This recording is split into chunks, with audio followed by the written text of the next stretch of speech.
Hey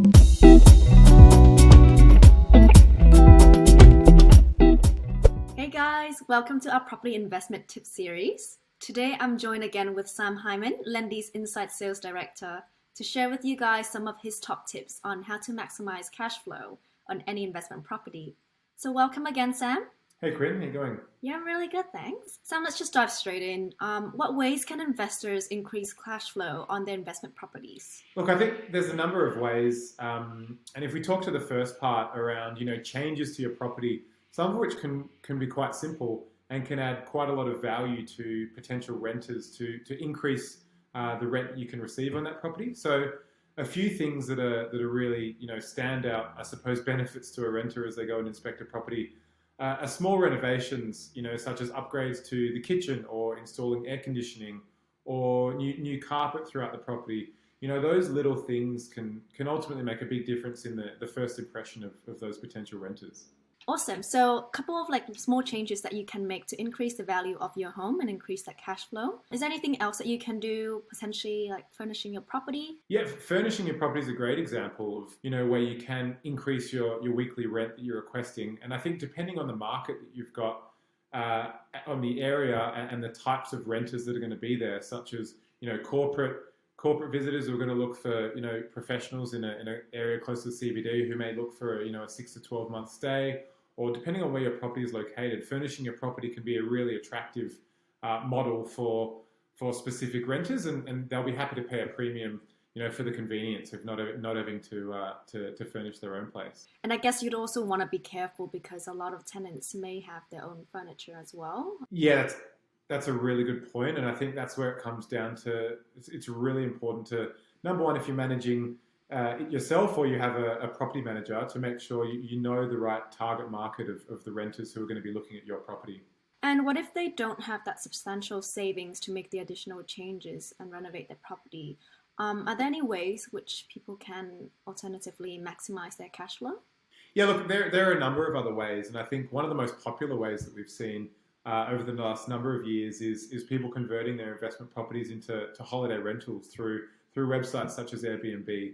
You've got a great opportunity depending on the services and where your property is located to be able to significantly increase your rental returns by using it as a holiday rental. And I suppose as the demand for these properties, as everyone's seen, has grown so much over the last few years, you've seen additional services really help property owners and investment property owners to manage that. So there are full services now, if you don't have the time to manage it yourself, that will handle everything from managing the daily prices to dealing with the visitors as they come and stay in your property. Lovely. And I see that a couple people also consider maybe renting out the property by room. Is that an option that you would recommend?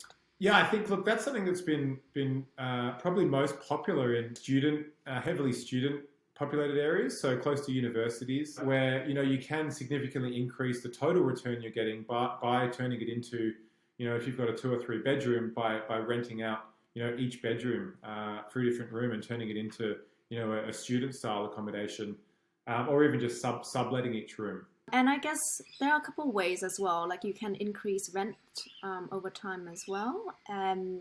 Is that something that you've seen amongst investors in the past? Yeah, I think, look, increasing rent is something that fluctuates to where the overall rental market is. And I think one of the really important considerations there is what kind of rent would be required if you're looking at replacing a tenant or a tenant's moving out. What kind of rent would be required to get a tenant in as quickly as possible? And I think it's really important for property investors to know that that's got to be the number one priority, and that's getting a tenant in quickly. And I think if we break it out into real simple terms, if there's a property that's for rent at $400 per week, and that property owner is trying to rent that out at $420 per week, and it takes an additional 2 to 3 weeks of vacancy to actually fill a tenant who's willing to pay that additional amount, the amount that is clawed back through that $20 a week would actually take over a year to claw back, the 2 to 3 weeks of vacant rate. So I think it's really important to again work with a local agent who knows the market and knows the price point that can fill the vacancy and get a tenant in there as quickly as possible. Yeah, definitely. Because sometimes when you actually sacrifice on having a higher rent, you can potentially get the tenants in sooner, and it actually works out over the longer period of time that it's more financially beneficial for you. So that certainly is a really interesting point. And look, that is a hard one to predict as well. I think it's hard to predict which way it'll go, and you might get lucky and get the higher rent on day one. And I think it's really about again knowing the local market and working out what the priority is for you personally as the property investor. Most certainly, and that's a really interesting insight. And what about on the finance side? Can investors increase their cash flow through tax deductions? Yeah, look, as a property investor, you can claim a variety of expenses that can go towards a tax deduction, go towards what's called your negative gearing benefit relating to your rental property. And some of the most popular ones, are the interest that you paid on your home loan for that financial year, or if it's a newer property, you'll have a depreciation schedule, and that depreciation is actually tax deductible. As well as other examples, such as we spoke earlier about potentially furnishing your property. If it cost you, $4,000 to furnish your property that year, that's an expense you could then claim back at the end of the financial year. So I think it's really important to work with a good accountant who specializes in investment properties so that you can get the maximum tax rebate at the end of the tax year. That's some great tips there, Sam. And finally, before you go, do you have any tips on how people can structure their home loan on investment properties to maximize their cash flow? Yeah, look, maximizing cash flow on investment properties in regards to the home loan, look, the simplest and easiest way to go about that would be, structuring it as an interest-only loan, which means you've got less cash flow, coming out as the repayment every month. You delay the principal and interest payments or leave it as an interest-only loan. It also means that, you can increase your cost, your interest bill at the end of the year, which again can come as a tax benefit to you as you'll be paying more interest as the balance isn't going down.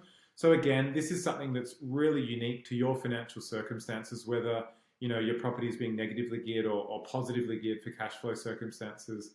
But I think, again, to stress my point before about working with a good accountant who specializes in investment properties, they'll be able to work with you on your strategy and basically work out the best solution and how to structure your investment loan to suit and that's tailored to your individual needs. And I think setting up an interest-only structure is one of the really popular ways that we see amongst property investors. So thanks, Sam, for joining us here today and giving us some really cool insights there. If you have any questions today about anything that we've discussed about maximizing cash flow on investment properties, or if you just have any questions for Sam, let us know in the comments below and we'll endeavor to get back to you. See you there next time.